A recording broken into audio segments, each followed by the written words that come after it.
नमस्कार, मैं हूं विनोद कुमार शुक्ला।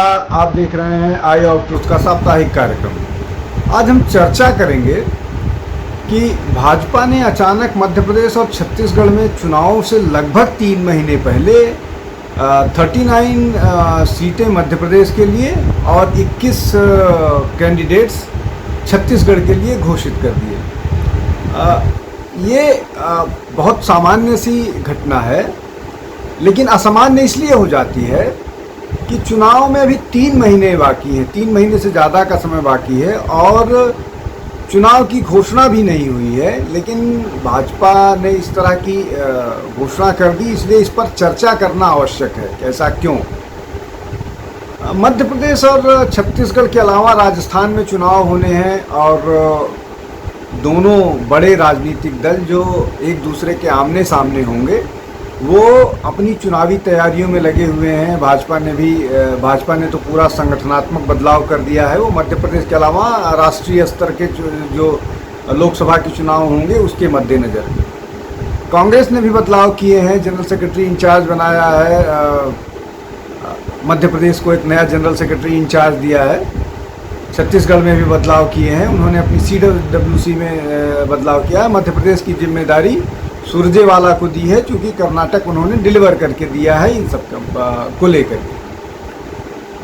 इस बीच अचानक जो बात सामने आई कि भाजपा ने अपनी मध्य प्रदेश के कैंडिडेट्स और छत्तीसगढ़ के घोषित किए।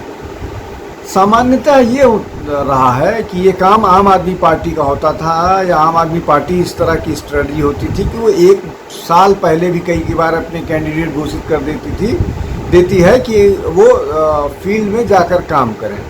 लेकिन भाजपा और कांग्रेस ये दोनों ज़्यादातर मामले में आखिरी क्षण, मतलब नॉमिनेशन का जिस दिन आखिरी तारीख होती है उस दिन अपना कैंडिडेट घोषित करते हैं। कांग्रेस के साथ भी ऐसा होता रहा है और कांग्रेस हालांकि इस बार कह रही थी कि वो जून जुलाई में अपने कैंडिडेट घोषित कर देगी। भाजपा के एक नेता ने इस पर तंज भी लिया, लेकिन ऐसा किया क्यों, इस पर चर्चा करते हैं। 2-3 चीज़ें जो समझ में आती है इस पूरे घटनाक्रम पर। एक तो ये कि बीजेपी अपने उन कमज़ोर सीटों पर जहां उसको लगता है कि उसको ज़्यादा काम करने की ज़रूरत है, उसने कैंडिडेट दे दिए और कैंडिडेट को दे दिया कि वो जितना ज़्यादा से ज़्यादा, विशेष रूप से जो इलेक्ट्रॉनिक माध्यम होता है, जो फॉर्मल कैंपेनिंग का तरीका, कैनवासिंग का तरीका होता है, उससे इतर डोर टू डोर जाकर के लोगों से मिले और पर्सनल रैपो बनाए। अगर वो पर्सनल रैपो बनाने में कामयाब हो जाता है कैंडिडेट, तो वो जीत के नज़दीक पहुंचता है। एक तो ये बात हो गई।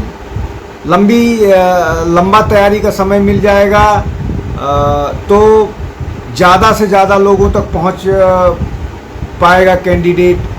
जितने ज़्यादा लोगों के पास पहुंच जाएगा उतने वोट को कल्टीवेट कर पाएगा, उतना वोटर को अपनी तरफ खींच पाएगा, रिझा पाएगा।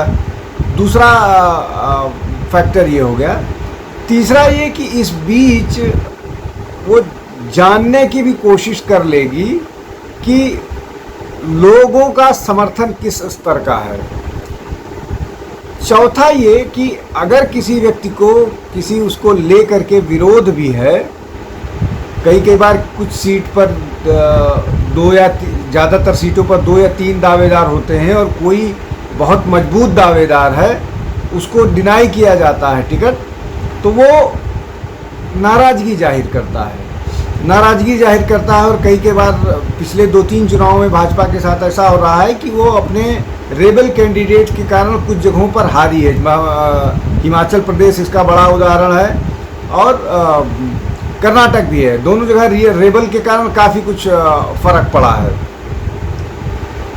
तो उन रेबल्स को बातचीत के माध्यम से समझा करके एक बार फिर भाजपा के लिए कार्य करने के लिए प्रेरित किया जाए। तो ये चौथा फैक्टर हो गया।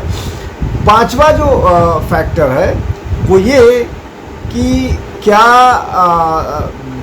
भाजपा सचमुच जो कांग्रेस की स्ट्रेटजी है, जो कांग्रेस एक्टिव दिख रही है, या कांग्रेस का दावा है कि राहुल गांधी बहुत सक्रिय हैं और उनका संगठन बहुत सक्रिय है और इस कारण न केवल भाजपा बल्कि प्रधानमंत्री घबराए हुए हैं, डरे हुए हैं, इसलिए उन्होंने अपनी स्ट्रैटेजी में परिवर्तन किया है। तो क्या एक ये भी मसला है कि बीजेपी को बहुत सारा इस तरह का डर हो गया है कि कांग्रेस से या बाकी अपोजिशन पार्टी के से कि वो इन चीज़ों को संभाल पाना मुश्किल है, इसलिए पहले से ही तैयारी में लग गए हैं। तो ये भी एक फैक्टर कहा जा रहा है, लेकिन बीजेपी की अपनी इस पर असहमति है। बीजेपी के नेता और उनके जो कार्यकर्ता हैं वो इस बात को मानने के लिए नहीं तैयार हैं। उनका ये कहना है कि भाजपा न तो कांग्रेस से डरी है, ना INDIA के बनने से डरी है। भाजपा की हर बार की अपनी स्ट्रेटजी होती है, हर चुनाव की अपनी स्ट्रेटजी होती है। तो ये उस स्ट्रेटजी का हिस्सा है। अब इसमें जो भाजपा की नई स्ट्रेटजी है उसकी बात कर लेते हैं। भाजपा हर चुनाव में कुछ न कुछ नया करने की कोशिश करती है। कभी वो 30% टिकट काटती है, कभी कहीं कहीं MCD का जो है दिल्ली में चुनाव हुआ था तो इसके पहले वाला जो चुनाव हुआ था तो सारे लोगों को टिकट डिनाई कर दिया था।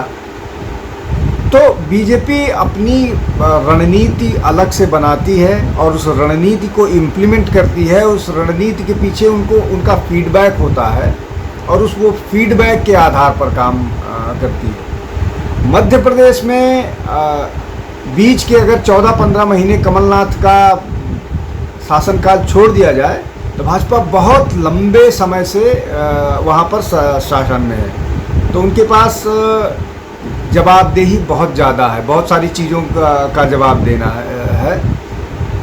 और ऐसा लोगों का कहना है कि वहाँ पर बीजेपी के लिए बहुत स्मूथ सेल नहीं है। बीजेपी धीरे धीरे वहाँ मजबूत अपने आप को कर ले रही है, लेकिन वहाँ एक तरफा मामला नहीं है जैसा राजस्थान के बारे में कहा जा रहा है। इसलिए भी एक बड़ा फैक्टर है कि राजस्थान में अभी टिकट नहीं डिक्लेयर किया गया। छत्तीसगढ़ को लेकर के शंकाएं हैं बीजेपी की सफलता के बारे में। वहाँ भूपेश बघेल मजबूत स्थिति में दिख रहे हैं, ऐसा आकलन और ऐसा बहुत सारी ग्राउंड रिपोर्ट बना रही है, लेकिन बीजेपी वहाँ मजबूती के साथ लड़ने की कोशिश कर रही है। लेकिन मध्य प्रदेश जहां आज से 2-3-4 महीने पहले या 4 महीने पहले जो ये बताया जा रहा था कि बीजेपी वहां रेस से बाहर है, उस स्थिति में परिवर्तन हुआ है। बीजेपी ने वहां बहुत तेज़ी से गेन किया है, जो सर्वेस भी दिखा रहे हैं और ग्राउंड रिपोर्ट अगर आप चर्चा करें, अगर आप मध्य प्रदेश से आपका जुड़ाव है, वहाँ के लोगों से बात कीजिए तो ये लगता है कि बीजेपी वहाँ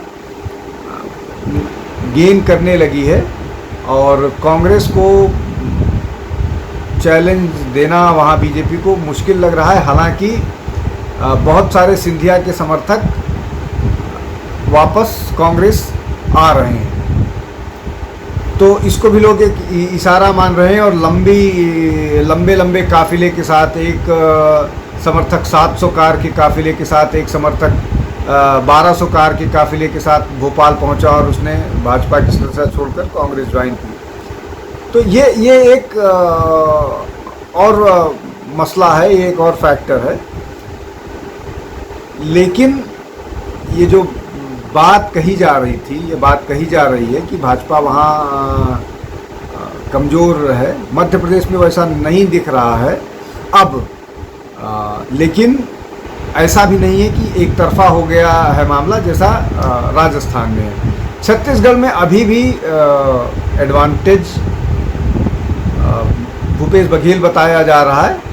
तो अगर ये इन बातों पर भी गौर करें तो ऐसा लगता है कि भाजपा जिन जगहों पर थोड़ा भी डाउटफुल है, वहाँ पर स्ट्रेटजी के तहत, वहाँ पर योजनाबद्ध तरीके से अपने दावेदारों को धीरे धीरे फील्ड में या अपनी अपनी कॉन्स्टिट्यूंसीज में भेज रही है, जिससे वो तैयारियों को मुकम्मल करें और जब तक चुनाव की घोषणा हो और चुनाव की बात आगे बढ़े, तब तक वो अपनी चुनावी यात्रा, चुनावी तैयारी और चुनावी लड़ाई को एक ऐसी जगह पर ले जा पाएँ जहाँ से कांग्रेस को चैलेंज करना आसान हो, और उन सीटों पर जिनको कमज़ोर कहा जा रहा है, उनमें अगर भाजपा सफलता हासिल कर लेती है तो ये उनकी स्ट्रेटजी की सफलता होगी, जो भाजपा करती आई है पिछले